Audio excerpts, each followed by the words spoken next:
Graças a Deus, meus irmãos, vamos dar continuidade aí aos nossos estudos sobre a questão do problema do mal. Nós já passamos por algumas etapas. Na verdade, nós estudamos o livro do profeta Abacuque, né? Ele foi o nosso tema principal. Nós estudamos a teologia bíblica de Abacuque e vimos que dentro da teologia bíblica de Abacuque ele aborda a questão do problema do mal, da experiência do mal, de como lidar com isso diante de Deus, de como ele interage com Deus ao longo ali do seu diálogo com Deus.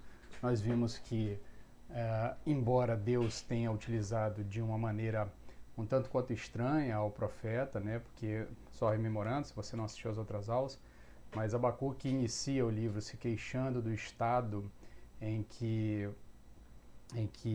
o povo de Judá, o reino de Judá se encontrava, um estado de injustiça, onde as pessoas estavam sofrendo pelos desmandos dos poderosos, daqueles que tinham o domínio sobre a lei ou sobre as riquezas, e o povo estava sofrendo.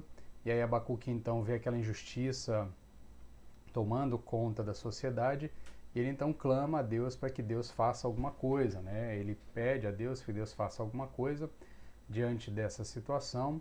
E aí Deus responde a Abacuque dizendo a ele que ele iria fazer alguma coisa, mas o que ele iria fazer espantaria muitas pessoas, inclusive o próprio profeta. Ele diz então que ele vai trazer uma nação mais ímpia, mais violenta que os judeus, né, que o povo de Judá, e essa nação seria a sua vara de correção em relação a Judá. Então ele levanta os caldeus, os babilônicos.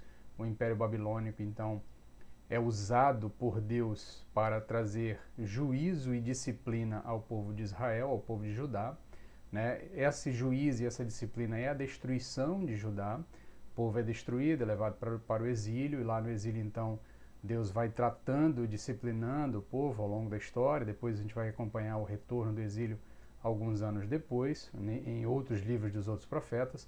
Mas o fato é que nesse momento Deus usa de um expediente um tanto quanto estranho. Abacuque se queixa que a injustiça estava imperando. Deus então traz mais injustiça para corrigir os rumos. E aí, ao longo da conversa entre Abacuque e Deus, Abacuque vai percebendo que Deus tem um plano, que Deus tem uma agenda, que Deus sabe o que está fazendo. Ele não distingue o justo do injusto, ou melhor, ele não ignora a distinção entre justos e injustos. Ele vai punir os caldeus pela sua injustiça posteriormente, pelos seus atos injustos. Então Deus vai ensinando a Abacuque que o mal sempre será punido, que embora o mal se abata sobre a nação de Judá, o mal que os judeus cometeram seria punido por Deus, assim também como o mal que os caldeus, que os babilônicos cometeram, seria julgado por Deus. Ao longo da conversa, ali, especialmente no capítulo 2, Abacuque entende a obra de Deus, embora em um determinado momento ele inclusive diga, olha, eu vou sentar e vou esperar Deus responder, né, porque eu confio em Deus.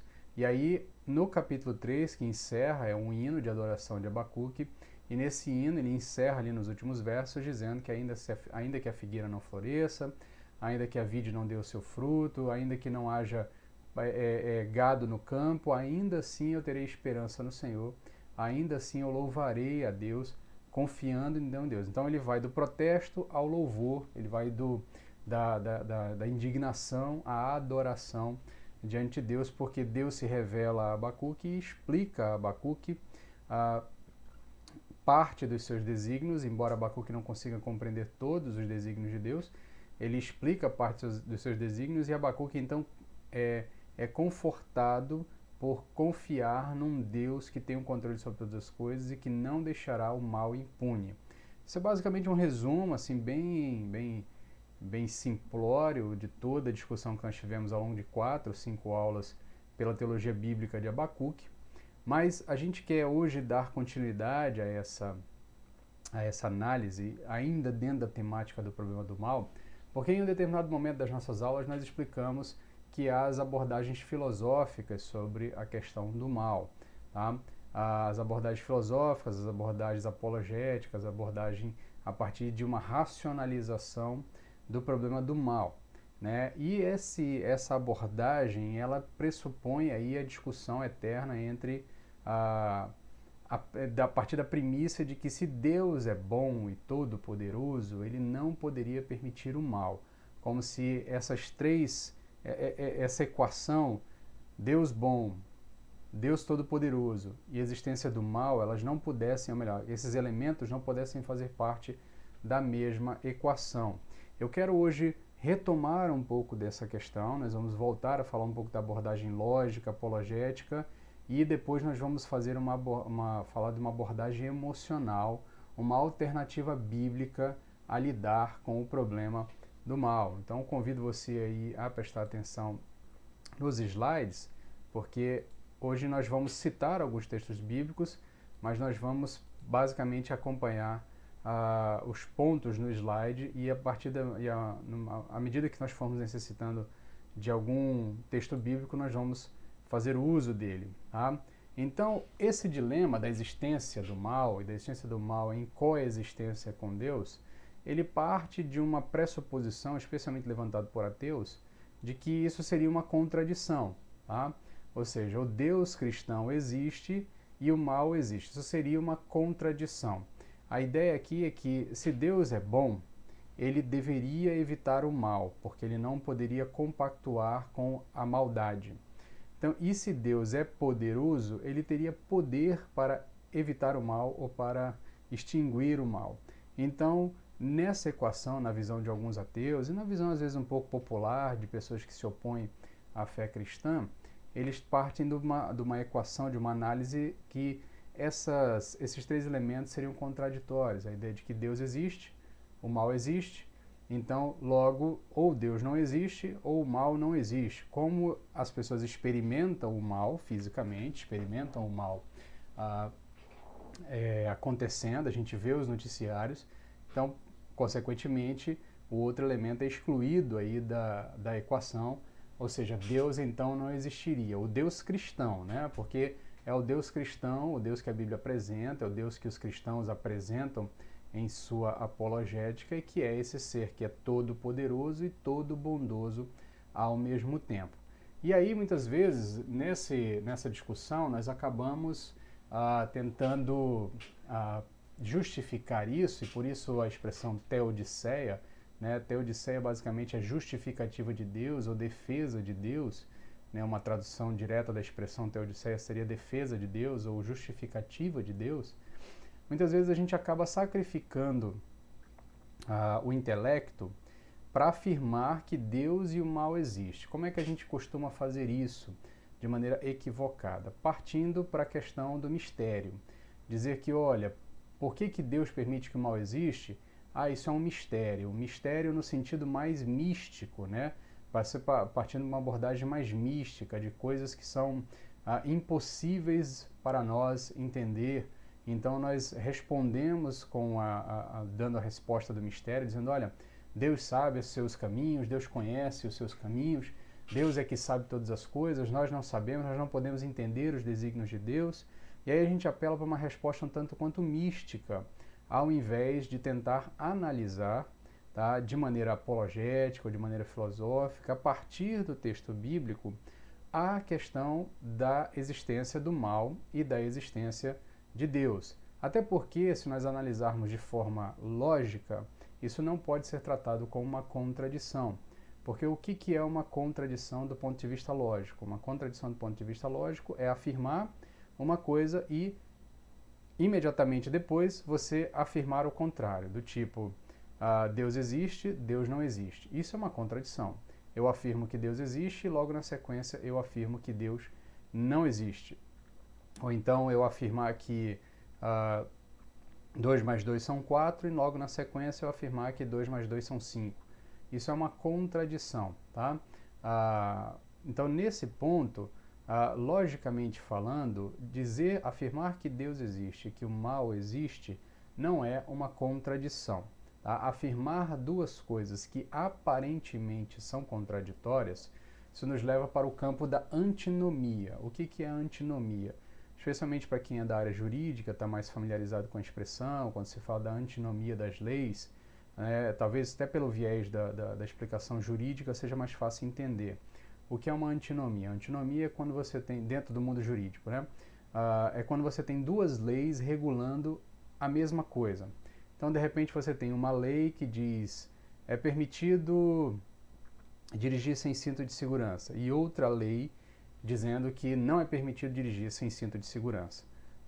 Então você tem duas leis que são aparentemente contraditórias. Dentro do universo, do universo jurídico, tá? Você tem lá as regras para equacionar as antinomias. Né? A lei mais nova derroga a lei mais velha e assim por diante. Tem uma série de regras que não cabe a nós aqui debatermos sobre ela, mas o que é uma antinomia dentro da filosofia, ou dentro do pensamento filosófico e também do pensamento teológico? É quando duas afirmações aparentemente são contraditórias. Elas não necessariamente são contraditórias porque elas não estão afirmando e desafirmando, mas elas aparentemente são contraditórias. A questão do mal nós caímos numa antinomia. Por quê? Nós afirmamos que Deus é bom, que Deus é poderoso, a Bíblia assim afirma que Deus é bom, que Deus é toda bondade, que Deus é justo, é puro, e ao mesmo tempo afirma que Ele é todo poderoso, Ele afirma que Ele pode todas as coisas, que Ele é o Senhor de todas as coisas, e ao mesmo tempo o texto bíblico também nos dá a entender da existência do mal, nos afirma a existência do mal e nos mostra elementos, né, do mal acontecendo. Então, muitas vezes, dentro dessa discussão, nós estamos trabalhando com a questão da antinomia e não necessariamente trabalhando com contradição. Voltando aqui a explicar novamente nisso, afirmar que Deus existe e que o mal existe pode até ser uma antinomia, mas não é uma contradição. Tá? Não é uma contradição por quê? Porque essas duas afirmações elas podem coexistir em paralelo, elas podem coexistir ao mesmo tempo, tá?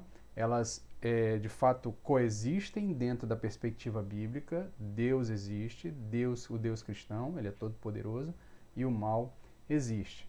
Muitas vezes, para tentarmos solucionar esse dilema e tentar dar explicação às pessoas, nós partimos para a questão do mistério, mas o mistério a partir de uma perspectiva mística, tá? E o que seria isso a partir da perspectiva mística? É simplesmente ignorar o elemento e dizer, não, isso é impossível de entender, e a gente aceita pela fé.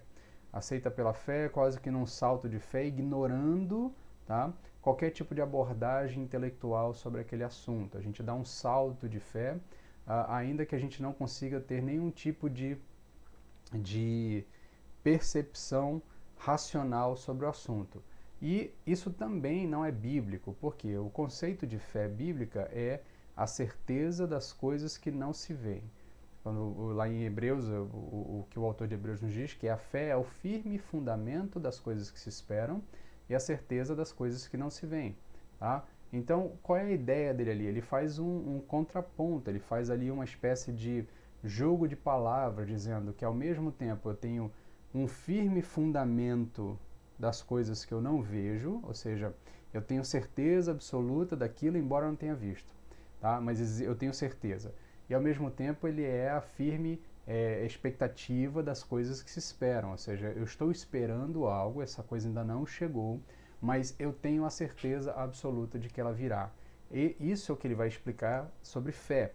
E dentro desse conceito, dentro da compreensão de fé, biblicamente falando, há espaço sim para racionalização.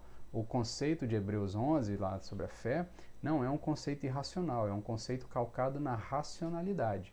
Eu tenho certeza, tá? E o que eu estou afirmando está firmemente fundamentado, embora, tá, eu não esteja lhe dando algum tipo de prova material sobre o que eu estou afirmando, mas eu tenho certeza absoluta e isso está firmemente fundamentado. Então, dessa forma, nós devemos ignorar essa ideia de tentar fazer uma abordagem mística, simplesmente dizendo, não, Deus sabe o que faz e não nos cabe questionar os desígnios de Deus e não nos cabe tentar entender o dilema da existência do mal, quando na verdade o texto bíblico constantemente está falando do dilema do mal. O próprio Abacuque mesmo questiona Deus, fala assim, oh, Deus, o Senhor é justo, o Senhor é puro, como é que você vai permitir que essas coisas aconteçam? Ao mesmo tempo, no livro de Jó, você vai ter coisas semelhantes, questionamentos semelhantes. Você vai ter no Novo Testamento algumas coisas nesse sentido, lá as almas, né, lá em Apocalipse, as almas que estão na visão de João, lá em Apocalipse, tem um determinado momento em que ele vê o trono, vê Deus sentado no trono, e que diversas almas de pessoas que haviam morrido por amor ao Evangelho estão ali debaixo do trono, questionando Deus, Senhor, até quando o Senhor tardará o seu juízo, né? Então, o dilema do mal está sendo tratado ao longo do texto bíblico. Ele não é simplesmente ignorado como uma espécie de cala-boca, dizendo, não entra nessa questão, porque você não vai entender. Então, o texto bíblico ele vai nos dando elementos para entender isso a partir de uma perspectiva lógica, a partir de uma perspectiva racional, uma perspectiva apologética, embora, tá, o que nós precisamos entender é que o mistério dentro da concepção teológica, ele deve ser entendido como uma coisa suprarracional. E aqui eu preciso que você entenda o mistério como uma coisa suprarracional, porque suprarracional é diferente de irracional. O que é algo suprarracional dentro da concepção teológica? Suprarracional é aquilo que está acima das nossas capacidades de compreensão, mas não nos impede de vislumbrar os elementos que estão à nossa disposição. A ideia do conceito de suprarracional dentro da teologia é que, de fato, existem coisas que Deus não consegue nos explicar por completo ou não nos explica por completo, mas Ele nos explica em parte. Então, embora nós não possamos compreender completamente o problema do mal, ele é parcialmente compreendido. Ele é parcialmente compreendido a partir do momento que nós entendemos que Deus é bom. Se Ele é bom, Ele logicamente sabe o que faz e tudo que Ele faz é bom, porque Deus não faz o mal. Então, se algo de mal nos acontece, Deus tem razões para tal, tá? E essas razões, embora não nos sejam completamente compreendidas, elas nos são parcialmente compreendidas, elas nos são parcialmente explicadas. Nós temos algum tipo de vislumbre da questão do mal. No próprio exemplo de Abacuque, eu vou estar aqui sempre fazendo paralelos com Abacuque, que é o livro que nós acabamos de estudar por completo. Deus traz a Abacuque algumas explicações. Deus diz, olha,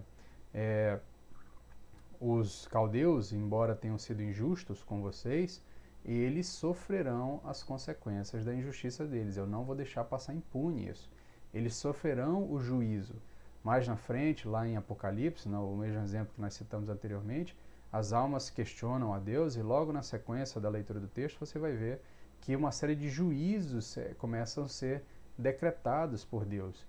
O próprio conceito que é trabalhado em Apocalipse, na visão mesmo do justo juiz, de Cristo vindo para o julgamento final, trazendo juízo sobre todo o mal, nos dá essa compreensão, ainda que nós não entendamos por completo, nós conseguimos vislumbrar que Deus de fato não vai deixar o mal impune.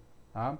Então, nós sabemos que Deus permite o mal e que Ele tem razões para isso, Ele tem boas razões para isso. Tudo que Deus faz é bom. Logo, as razões pelas quais Deus permite que o mal exista devem ser boas, embora nós não consigamos compreender todas essas razões. Às vezes você consegue ter uma resposta. Abacuque tem uma resposta de Deus. Jó não tem resposta de Deus. Abacuque recebe algum tipo de alento de Deus. Jó não recebe alento de Deus. Mas ainda assim Jó demonstra que compreende que Deus está no controle e ele sabe o que está fazendo. E isso, de certa forma, acalma também o intelecto de Jó. Tá? Não é só uma questão mística de ignorar o fato, mas, de fato, o intelecto de Jó é satisfeito. Tanto é que no finalzinho do livro ele vai dizer, antes eu te conhecia de ouvir falar, agora os meus olhos te veem. Ou seja, em nenhum momento, de fato, Jó vislumbra a Deus, tá? Porque nós contrariaríamos o próprio Deus que diz que ninguém pode vê-lo, nenhum pecador pode vê-lo e permanecer vivo. Tá? Mas quando Deus fala com Jó, e o texto bíblico não nos explica exatamente como isso acontece, mas quando Deus fala com Jó, Jó então, a partir desse momento, consegue agora ter um vislumbre de Deus. E ao vislumbrar Deus, o seu intelecto também é satisfeito. Ele, embora nunca tenha recebido uma explicação do porquê suas posses se perderam, do porquê seus filhos morreram, do porquê ele passou por toda aquela situação de desgraça em sua vida, o seu intelecto é satisfeito com as séries de indagações que Deus faz a Jó, né? Lá a partir do capítulo 41, 42, ali, os últimos capítulos do livro. Então,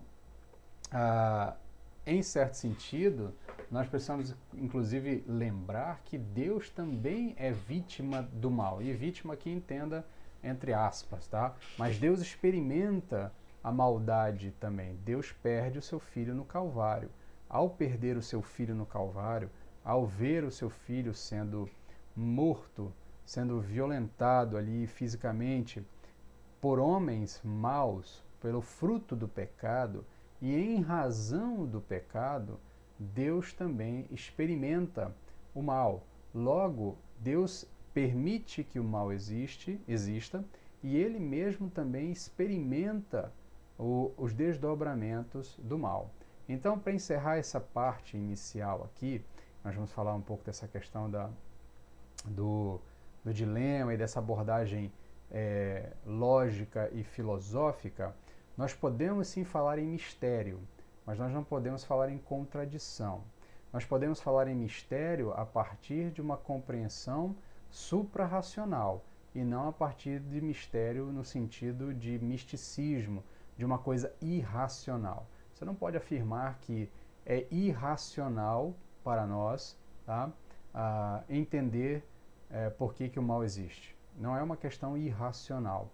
Um exemplo aqui sobre essa abordagem, talvez para ficar um pouco mais claro, é sobre a questão da Trindade. A doutrina da Trindade, ela não pode ser tida como uma doutrina irracional, porque se nós dissermos que é uma doutrina irracional, logo nós estamos dizendo que Deus não se comunica de maneira satisfatória conosco. A doutrina da Trindade, ela pode ser tratada como algo suprarracional. Nós não vamos compreender todos os meandros da doutrina da Trindade. Nós não vamos saber exatamente como é que as três pessoas da Trindade são literalmente uma, e como cada uma delas se mantém individualmente isolada e coesa com um centro de vontade próprio, com um centro de intelectualidade próprio. Nós não vamos compreender todos os meandros da Trindade, mas nós vamos ter vislumbres satisfatórios, para não dizer que a Trindade é irracional. A Trindade pode ser tratada por nós de maneira suprarracional. Nesse sentido, a mesma coisa em relação à questão do mal. Outro exemplo também, a própria doutrina das naturezas de Cristo. Jesus Cristo é 100% homem, 100% Deus. Sua natureza é 100% homem, 100% Deus. Embora isso não seja uma mistura de natureza, elas permaneçam separadas em si, mas ele é as duas coisas ao mesmo tempo. Ele é 100% homem, 100% Deus. Então, existe um elemento de mistério? Existe. Esse elemento de mistério não é místico, né? No sentido de que coisas inexplicáveis que nós não podemos entender, então por isso nós devemos aceitar simplesmente porque alguém disse que é assim. Tá? As naturezas de Cristo nos são apresentadas ao longo do texto bíblico, nós temos elementos para compreendê-las, ainda que não por completo, ainda que não totalmente. Tá? Por exemplo, dentro do estudo da natureza de Cristo, nós podemos perceber que neste momento, Jesus Cristo é 100% homem, tanto como é 100% Deus. Tá? Tanto que o anjo diz que aquele que vocês subiram voltará da mesma forma que vocês viram ele subir. Ali fala tanto da forma como da concepção de Jesus, né? Ele permanecerá encarnado eternamente e nós o encontraremos encarnado em novos céus e nova terra. Então, existe um elemento de mistério, de algo que é suprarracional, embora nós não possamos dizer, no fim das contas, que a existência de Deus, como os cristãos compreendem, e o mal seja uma contradição. Não há contradição aqui porque essas duas afirmações elas coexistem dentro do texto bíblico. Embora nós não consigamos compreender por completo, nós compreendemos parcialmente aquilo que ela nos apresenta. Certo? Então, dando continuidade, eu quero agora fazer uma abordagem sobre uma reação emocional ao problema do mal. Tá? De certa forma, você eu quero que você me acompanhe agora na leitura do Salmo 88. Tá? Permita-me só abrir aqui, Salmo 88. Você está vendo aí na sua tela o Salmo 88?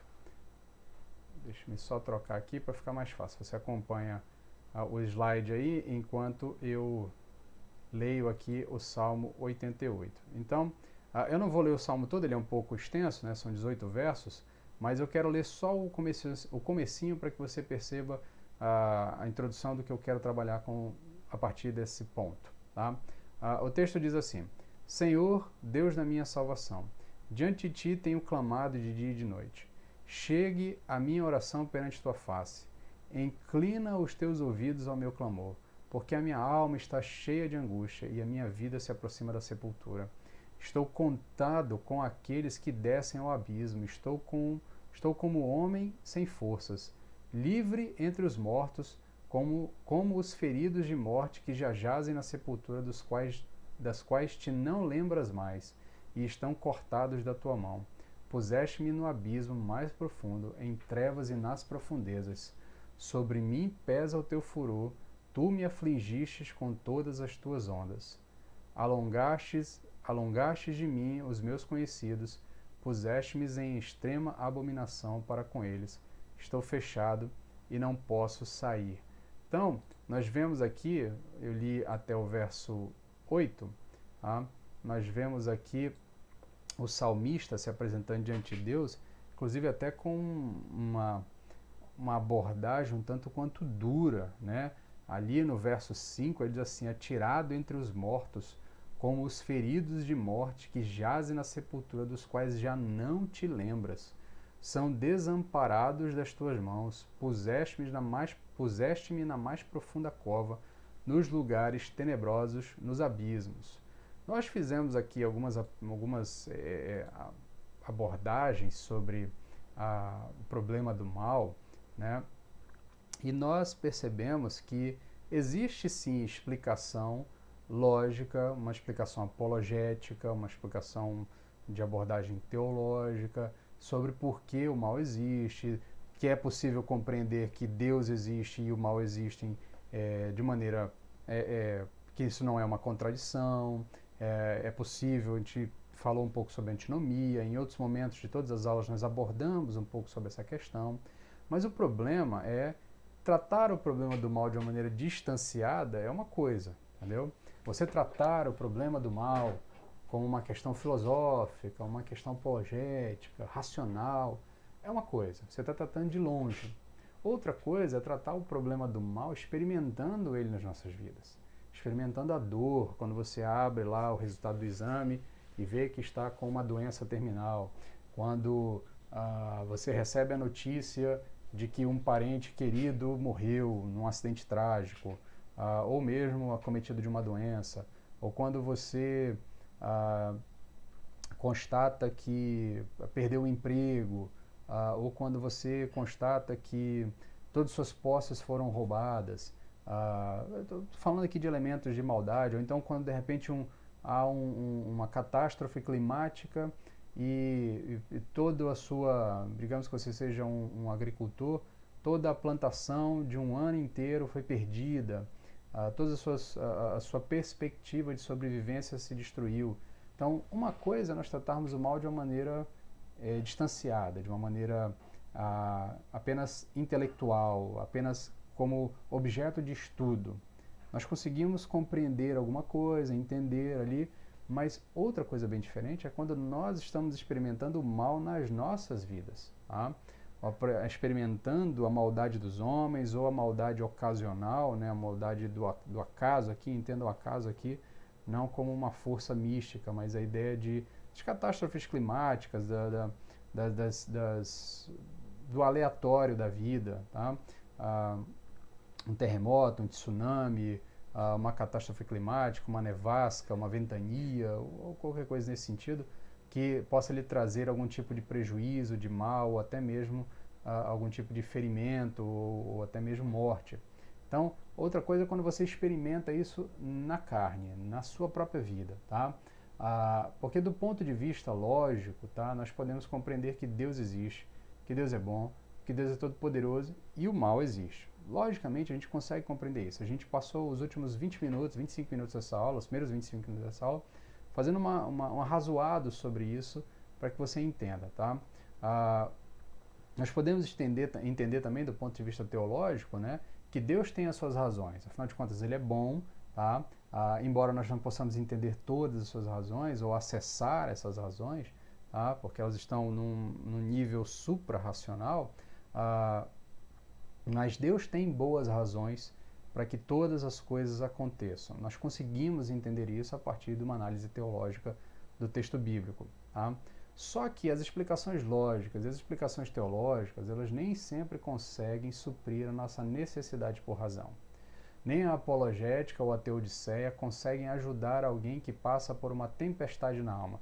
Essa é uma expressão usada por um autor, um filósofo cristão chamado Alvin Plantinga. Tá? Ele escreveu um livro, Deus e o Mal. Tá? Bastante interessante o livro. Eu vou deixar as recomendações desse livro na descrição desse vídeo. Tá? Nós temos algumas literaturas que eu vou recomendar ao final. Entre elas está a literatura do Plantinga aqui, embora não seja um livro tão fácil de ler, porque ele é um livro mais voltado para uma discussão uma discussão filosófica, mas vale a pena você ler com um pouquinho de paciência, lendo e relendo, ele vai fazer boas abordagens. Mas em um determinado momento do livro ele vai dizer exatamente isso, que nem a apologética, ou seja, nem essa explicação de uma tentativa de defesa da fé cristã a partir da existência do mal, ou até o de sexo, uma tentativa de defender o próprio Deus, consegue ajudar alguém que passa por uma tempestade na alma. Dizer para um pai, uma mãe que acabaram de perder um filho de uma forma trágica, que Deus tem as suas razões para que aquilo tenha acontecido, dificilmente satisfará toda a angústia que está se abatendo no coração daquela família. Dizer para alguém que acabou de perder o emprego, ou de repente acabou de perder todas as suas posses, que Deus sabe o que está fazendo, nem sempre traz a satisfação ou o conforto ou o alívio necessário. A tradição e a cosmovisão cristã nos oferece elementos para tratar o problema do mal de forma lógica e teológica. Isso nós já vimos, especialmente nas últimas aulas. Toda a nossa tradição cristã e a nossa cosmovisão nos dão esses elementos para entender isso a partir do texto bíblico. Mas ela também nos dá alguns elementos para entender isso de forma emocional. Porque o que eu quero trabalhar com você a partir de agora é exatamente isso, é a reação emocional ao problema do mal. É como lidar com o mal quando ele de fato está me atingindo fisicamente, quando eu estou experimentando o mal pontualmente na minha vida. Tá?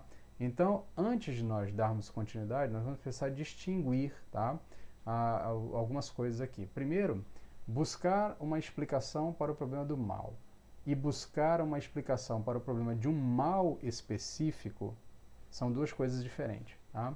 Então, de certa forma, o que nós fizemos na primeira parte dessa aula e também, de certa forma, em alguns outros momentos das nossas aulas, foi dar uma explicação para o mal de maneira genérica, tá? De maneira geral, de maneira lato.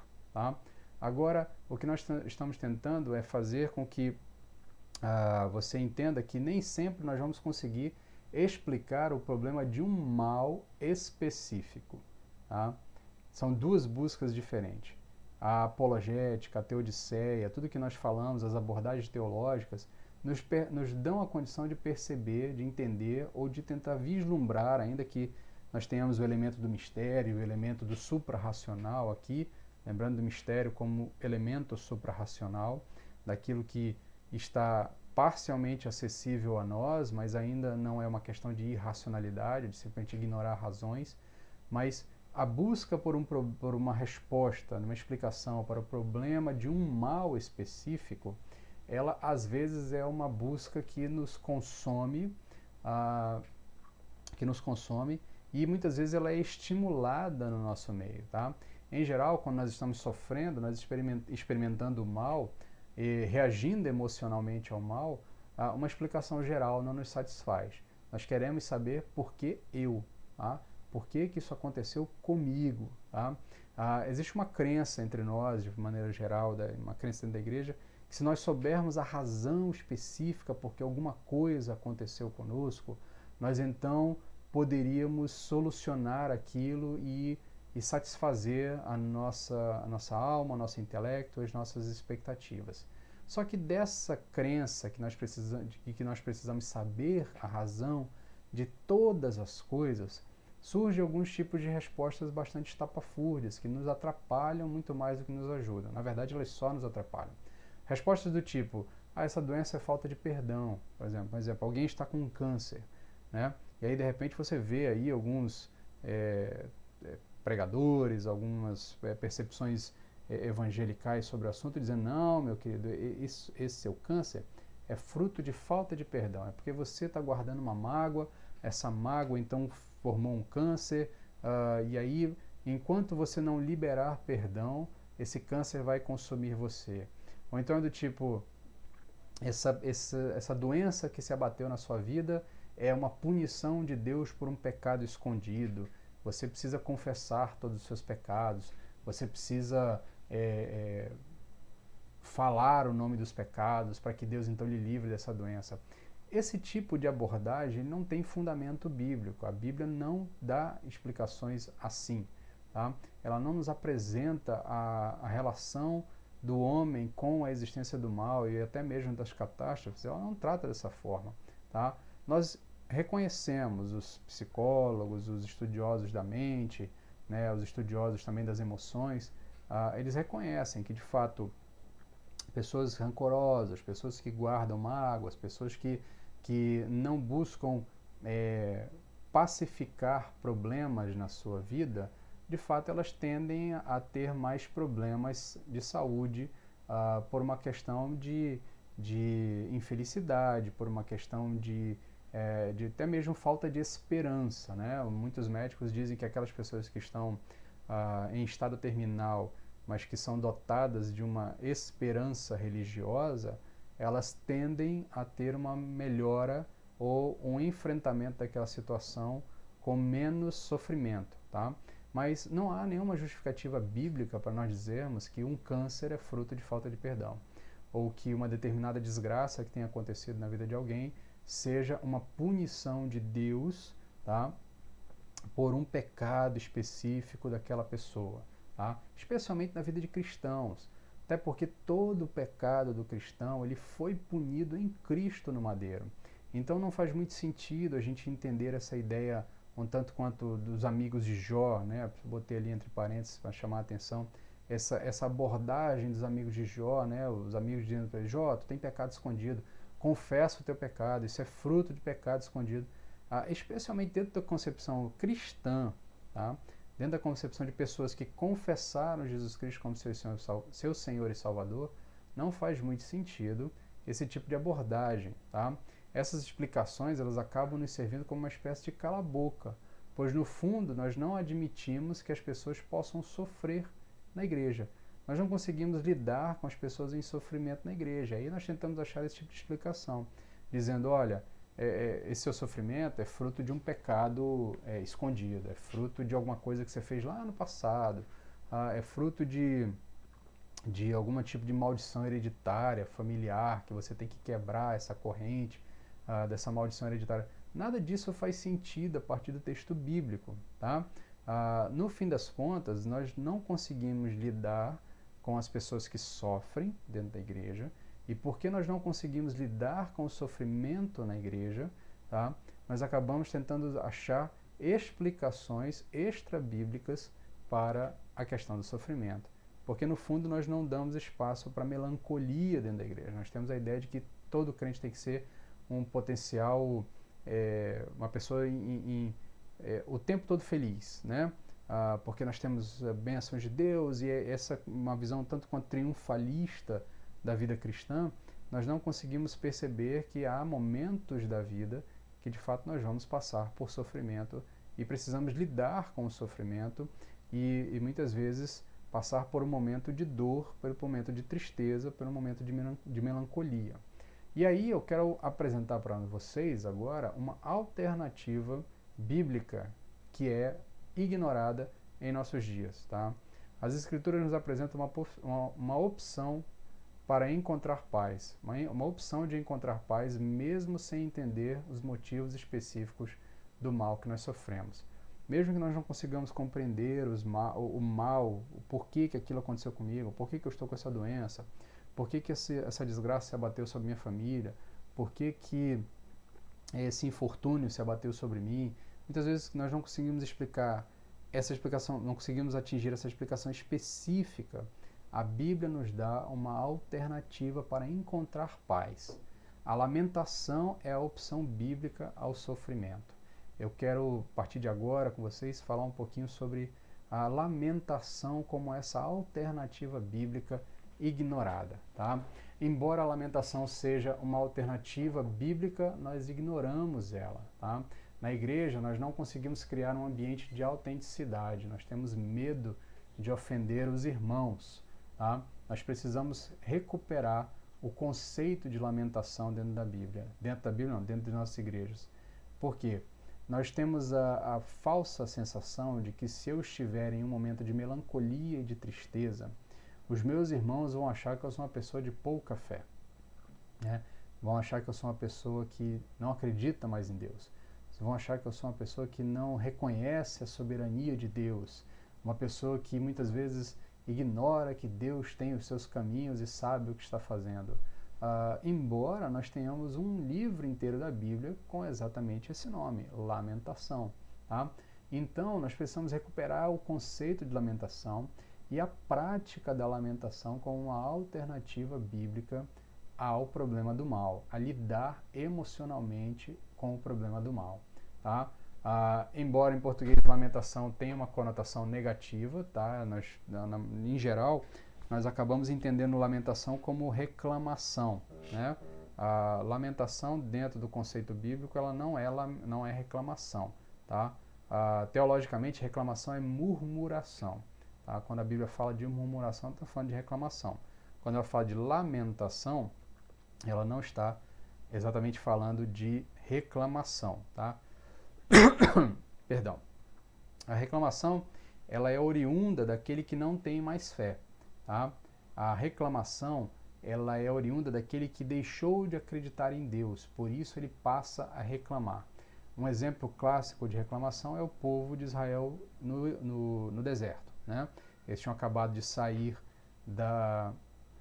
do exílio, ou melhor, do exílio não, tinham acabado de sair da escravidão, né? Tinham acabado de sair do Egito, e no caminho, quando as coisas começam a se tornar um pouco mais difíceis, falta água, falta comida, começa a ficar mais complicado aquele percurso, eles começam a ignorar ou a esquecer que há pouco tempo atrás Deus havia simplesmente aberto um mar diante deles.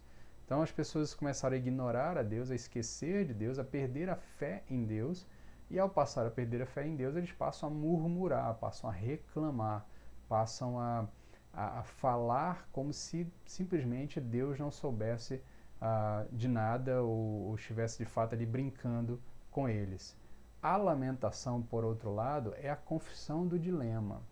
A lamentação é o reconhecimento do dilema, o reconhecimento da dor, é o reconhecimento de que de fato algo está me machucando, está doendo. É reconhecermos os dilemas que temos diante de Deus. A lamentação é aquela história da oração suja, tá? Isso é uma expressão usada pelo pastor Jonas Madureira, também autor de um dos livros que eu vou indicar no finalzinho dessa aula, tá?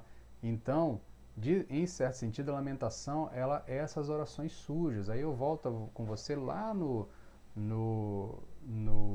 Salmo 88. O Salmo 88 é uma lamentação. O Salmo 88 é uma oração suja. É uma oração de quem de fato está sentindo dor e está expressando diante de Deus a dor que está sentindo. Ele não está ocultando, ele não está tentando florear a sua oração com palavras. Ele considera ali na oração que o que ele está sentindo naquele momento, como é que ele está sentindo? Ele está sentindo como se ele tivesse contado entre os mortos que Deus nem se lembra mais. Como se Deus tivesse esquecido dele. Essa é a sensação que ele tem. É a sensação de que Deus simplesmente o abandonou, o esqueceu. E aí, nesse sentido, eu quero chamar a sua atenção agora para o Salmo 22, que é um outro exemplo de lamentação citado, inclusive, por Jesus Cristo na cruz. Salmo 22 é aquele que vai dizer: Deus meu, por que me desamparastes? Por que se acham longe porque se acham longe de mim a salvação as palavras de meu bramido? Deus meu, clamo de dia e não me respondes, também de noite, porém não tenho sossego. Contudo, tu és santo, entronizado entre os louvores de Israel. Estou lendo aqui o Salmo 22, verso de 1 a 3. E é interessante que há paralelos com Abacuque, como nós vimos. Tá? Abacuque começa o livro dizendo: Até quando, Senhor, clamarei eu e tu não me escutarás? Gritar-te-ei violência e não salvarás. Não és tu, Deus desde a eternidade, ó Senhor, meu Deus, o meu santo? Não morreremos, ó Senhor, para executar juízo pusestes aquele povo. Tu, ó rocha, o fundaste para servir de disciplina. Tu és tão puro de olhos que não podes ver o mal, e a opressão não podes contemplar. Por que, pois, toleras que os que procedem perfidamente e te calas quando o perverso devora aquele que é mais justo do que ele? Estou lendo aqui Abacuque 1, capítulo 1, verso 12 e 13. Li o 1 e o 12 e 13 do mesmo capítulo. Então perceba, esses dois textos, eles são exemplos de lamentação. Na cruz, Jesus Cristo não está encenando. Na cruz, Jesus Cristo, quando diz: Deus meu, por que me desamparastes? O que ele está ali é expressando o que ele está sentindo, a dor que ele está sentindo, o desamparo que ele está sentindo. Então, nós precisamos resgatar esse conceito de que existem orações sujas, existem orações que não podem ser floreadas. Nós somos estimulados a fazer belas orações, orações com palavreados bonitos, e muitas vezes nós vamos ocultando nas nossas orações o que de fato nós estamos sentindo. E muitas vezes isso é por medo do meu irmão, é por medo do que os outros vão pensar de mim, do que os outros vão achar se eu fizer orações como essa. Agora perceba que na cruz, Jesus não lembrou de oração bonita. Ele tinha outros salmos, inúmeros, belos salmos, belíssimos salmos que ele podia se lembrar, mas na cruz, quando ele estava ali carregando o peso de todo o pecado do mundo, sofrendo o juízo de Deus, para que nós pudéssemos ter paz por meio do seu sacrifício, o que Cristo lembra é do Salmo 22. Deus meu, por que me desamparastes? Ele lembra de uma oração suja. Ele lembra de uma oração que não é bonitinha, que não é polida. Muitas vezes esses salmos, tem vários salmos nesse sentido, né, com esse tipo de lamentação, o salmista tem até um comportamento aparentemente insolente diante de Deus, da mesma forma como Abacuque. Abacuque também ele aparenta ter um comportamento um tanto quanto insolente. Ele diz: Senhor, até quando clamarei e tu não me escutarás? Gritar-te-ei violência e não salvarás. Não és tu, Deus da eternidade? Né? Ele vai questionar: olha, o Senhor não é eternidade, o Senhor não é Deus da eternidade, o Senhor não é justo, o Senhor não é puro. Como é que o Senhor permite todas essas coisas acontecerem? Então, nesse sentido, nessa alternativa bíblica que nós ignoramos, nós precisamos entender que a lamentação, ela nos permite que os dilemas, a lamentação nos leva a esses dilemas que são confessados diante de Deus por meio de declaração de louvor, amor e fidelidade, eles nos mostram que a lamentação é uma opção bíblica para lidar com o problema do mal, especialmente quando nós estamos experimentando emocionalmente o problema do mal. Na lamentação, nós vivemos entre o protesto e o louvor. Inclusive, foi esse o título de uma das lições da nossa série de estudos sobre Abacuque. Nós percebemos que, dentro do texto, eu vou retornar ao slide para que você perceba, no mesmo texto você tem essas palavras mais duras do salmista e também do profeta em Abacuque, mas em nenhum momento eles se esquecem de quem Deus é. Perceba no Salmo 22, ele diz: Deus meu, por que me desamparastes? Ele não esquece de que Deus é o Deus dele.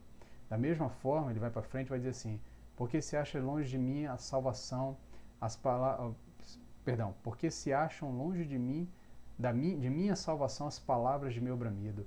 Deus meu, clamo de dia e não me respondes, também de noite, porém não tenho sossego. Contudo, tu és santo, é entronizado entre os louvores de Israel. E a mesma coisa lá na frente, Abacuque vai dizer lá, ó Senhor, ele vai dizer, não és tu desde a eternidade, ó Senhor, Deus meu, ó meu santo. Não? Então perceba que há o dilema sendo expressado diante de Deus, mas ele é confessado diante de Deus em meio à declaração de louvor, de amor e de fidelidade. A lamentação, nós vivemos entre o protesto e o louvor. Você tem súplica acompanhada de louvor, porque súplica sem louvor é desespero, e louvor sem súplica é complacência, é arrogância, hipocrisia. Então nós podemos perceber que o salmista, o profeta, o texto bíblico de maneira geral, o próprio livro de Jeremias, o livro de Lamentações de Jeremias, outras passagens, outras orações que são citadas, a oração de Daniel, a oração de Esdras, todas elas demonstram que o servo está diante de Deus, rasgando a sua alma diante de Deus, mas embora ele esteja entristecido, embora ele esteja abatido, ele em nenhum momento se esquece que Deus o ama e ele não se esquece de quem Deus é. Tudo que pensamos, nós podemos falar diante de Deus. Ele sabe de todas as coisas antes mesmo de que nós falamos, antes mesmo de falarmos. Se escondemos nossas orações sujas, é porque nós tememos mais aos homens do que a Deus. O temor dos homens se tornou maior do que o nosso temor de Deus. Deus também recebe cultos fúnebres. Nesse sentido, muitas vezes nós não somos estimulados a fazer orações sujas, orações de lamentação. Nós não somos estimulados a falar de fato o que sentimos diante de Deus, porque nós temos medo que os nossos irmãos achem que nós perdemos a fé, que nós abandonamos Deus por completo, que nós estamos apostatando. Mas, na verdade, nós escondemos as nossas palavras dos nossos irmãos, porque Deus sabe o que se passa de fato dentro de nós. Então, o que nós precisamos criar ou recuperar é esse ambiente propício para que aquelas pessoas que estão experimentando o mal em suas vidas tenham a liberdade em nossos meios, em nossos cultos, de fato se apresentarem diante de Deus como elas estão, o que de fato elas estão sentindo, demonstrar a dor que elas estão sentindo e que isso seja tratado diante de Deus com a liberdade que a Bíblia nos apresenta. Tá? Então, queremos criar um mundo bonito, quando a realidade não é essa. Nós queremos que os nossos cultos sejam impecáveis, que não haja falhas, que não haja coisas estranhas ali no nosso meio, ou bramidos estranhos, ou choros estranhos, mas quando na verdade nós temos entre nós pessoas sofrendo de depressão, pessoas sofrendo males terríveis da alma, pessoas suportando uma notícia das quais elas não conseguem lidar ou trabalhar dentro de suas vidas, e elas teriam na lamentação, numa oração de lamentação, numa oração onde sua alma está sendo rasgada diante de Deus, o espaço ideal para tratar o problema do mal a partir de uma perspectiva emocional. Na realidade, nós sofremos, nós sentimos a dor e não há mal nenhum em expressar essa dor. A lamentação é a alternativa que nós temos. Embora muitas vezes nós não consigamos entender tudo o que está acontecendo, nós não conseguimos compreender tudo o que Deus de fato deseja nos seus bons desígnios para nós, nós ainda assim podemos e devemos lamentar pelo mal que se abate diante de nós, pelo mal que acontece no meio de nós. E nós não devemos ter medo de expressar a nossa lamentação diante de Deus. Nós vivemos um momento onde a igreja deveria estar lamentando profundamente por tudo que se abate em nosso meio. A nossa nação tem sofrido bastante. Há muitos anos ela vem sofrendo de vários males, mas nesse ano em específico um grande mal se abateu sobre nós, e um mal que vai trazer consequências duras para a economia, para a sociedade como um todo. E a igreja, nesse momento, em muitos lugares, está tolhida da possibilidade de congregar, de estar junta. Isso também traz mal para nós, uma série de desdobramentos que nós precisamos ainda mensurar o quanto isso vai gerar de problemas para a igreja. Mas diante disso, nós devemos ser convidados a ter uma reação diante da maldade ou diante do mal, sem criar pudores desnecessários, como se nós estivéssemos tentando ocultar alguma coisa de Deus quando nós não podemos ocultar. Então nós precisamos resgatar a lamentação como essa alternativa bíblica para lidar com o mal de forma emocional. Você está sofrendo, meu irmão? Sofra diante de Deus. Lamente. Conte a Deus o que de fato você está sentindo. Você está acompanhando alguém em sofrimento? Não se assuste se você ouvir da boca dessa pessoa que ela se sente abandonada por Deus, porque de fato é possível que ela esteja se sentindo abandonada por Deus. Deixe que ela expresse isso diante de Deus. E Deus, por meio do seu Espírito Consolador, há de tratar, de trabalhar esse coração. E diante disso nós percebemos tanto o salmista, como o profeta, como o próprio Jeremias no seu livro de lamentação, em todos eles, no final de todo esse percurso de lamentação, todos eles não se esquecem de louvar a Deus. O final do livro de Abacuque é emblemático nesse sentido. Ainda que a figueira não floresça, ainda que a vide não dê o seu fruto, ainda que não haja pasto, não haja gado no pasto, eu ainda assim me alegrarei no Senhor, no Deus da minha salvação. Ainda que eu esteja me sentindo abandonado por Deus, eu não me esquecerei que Deus é o Deus da minha salvação. Ainda que eu me sinta machucado pelo mal que se abateu em mim, eu não me esquecerei de que Deus é bom e de que Deus tem cuidado de mim e de que Deus é o Deus da minha salvação. Então, espero que você possa ter tido uma ajuda nesse sentido de como lidar com o problema do mal a partir de uma perspectiva bíblica, que você também abrace essa tentativa de resgatar a lamentação como uma alternativa bíblica para lidar com o mal de forma emocional. Nós possamos resgatar no nosso meio as nossas orações sujas, que nós não tentemos criar um ambiente estéril, né, um ambiente polido, para que as pessoas não se sintam ofendidas por muitas orações, um tanto quanto sujas e entristecidas, porque na verdade é isso que as pessoas estão sentindo nesse momento.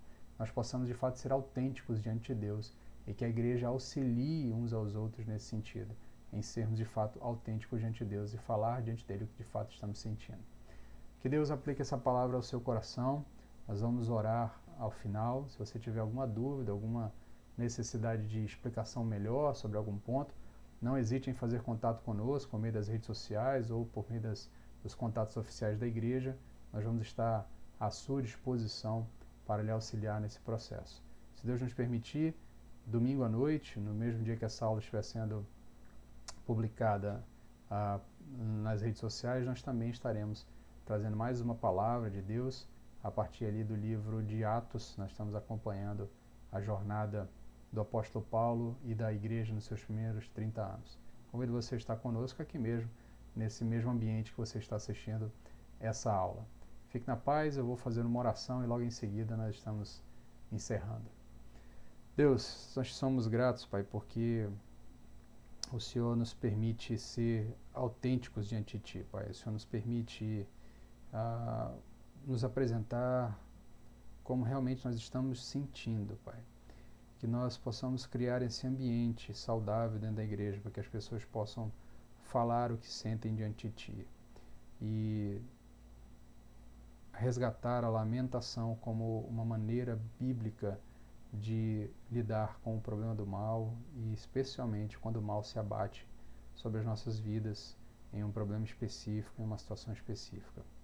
Dá graça a todas as pessoas que estão assistindo essa aula, que o Senhor possa trabalhar no coração delas, na medida do possível, na medida do que elas precisarem, Pai. É o que te pedimos, em nome de Jesus. Amém. Amém, meu querido. Fique na paz.